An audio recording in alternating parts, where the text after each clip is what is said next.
وبكفرهم وقولهم على Syederalun lantunan ayat suci Al-Quran terdengar menggema di halaman Masjid Agung Baitul Ghaufur Aceh Barat Daya pada Selasa 24 Mei 2022 pagi.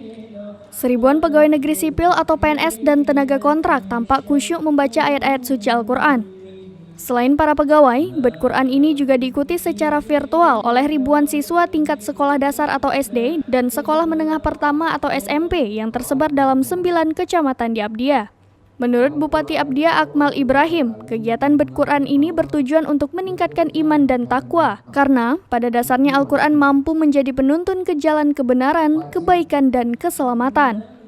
Suara lantunan ayat Al-Quran yang dibacakan secara bersama itu juga menggema hingga ke pemukiman warga sekitar di lingkungan masjid.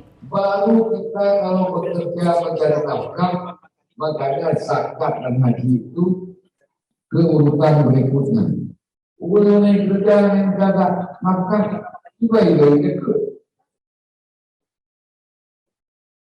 Tiba-tiba ini.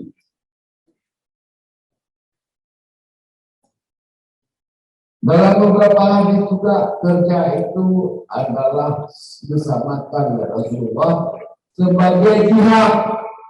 Jadi kerja dan di kantor itu adalah jihad. Bacalah di sini.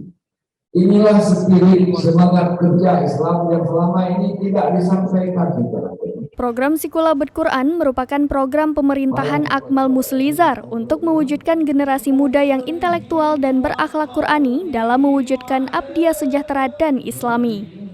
Dari Blang Pidi, Rahmat Saputra, Serambi On TV.